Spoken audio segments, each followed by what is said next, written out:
જીવન રક્ષા હોસ્પિટલ ખાતે રક્તદાન શિબિર અને સર્વરોગ નિદાન કેમ્પ યોજાયો. સાયણમાં રાજ્ય કક્ષાના વન મંત્રી મુકેશ પટેલની ઉપસ્થિતિમાં વિવિધ કાર્યક્રમો યોજાયા.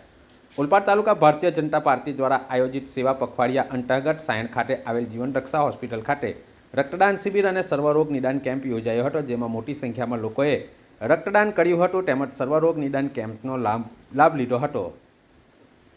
સાયણ જીવન રક્ષા ખાતે યોજાયેલ રક્તદાન કેમ્પ અને સર્વરોગ નિદાન કેમ્પમાં વન અને પર્યાવરણ રાજ્યમંત્રી મુકેશભાઈ પટેલ તેમજ સાયણ સુગરના પ્રમુખ રાકેશભાઈ પટેલ, તાલુકા ભાજપ સંગઠનની ટીમ સાથે કેમ્પમાં બ્લડ ડોનેશન કરનારા રક્તદાતાઓની રૂબરૂ મુલાકાત લઈ મંત્રી મુકેશ પટેલ સહિતનાઓએ પ્રોત્સાહિત કર્યા હતા. આ કેમ્પમાં 150થી વધુ રક્તદાતાઓએ બ્લડ ડોનેશન કર્યું હતું. આ પ્રસંગે નિઃશુલ્ક સર્વરોગ નિદાન કેમ્પમાં પણ યોજાતા સાયણ સહિત આજુબાજુના અનેક ગામના દર્દીઓએ જીવન રક્ષા હોસ્પિટલના વિવિધ રોગોના નિષ્ણાંત તબીબોની સેવાનો લાભ લીધો હતો.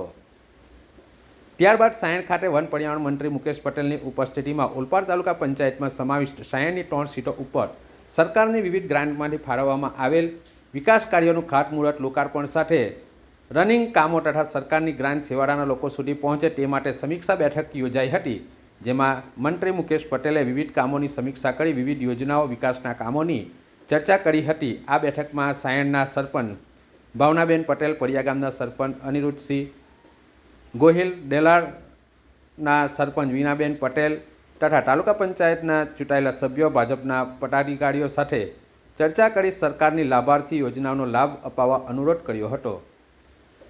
આ પ્રસંગે ઓલપાડ તાલુકા પંચાયત પ્રમુખ નીતાબેન પટેલ, ઓલપાડ ભાજપ સંગઠન પ્રમુખ કુલદીપસિંહ ઠાકોર, બ્રિજેશ પટેલ, મહામંત્રી સુનિલભાઈ પટેલ, ભાવિનભાઈ પટેલ, લાલુ પાઠક સહિતના સંગઠનની ટીમ સહિતનાઓ ઉપસ્થિત રહ્યા હતા.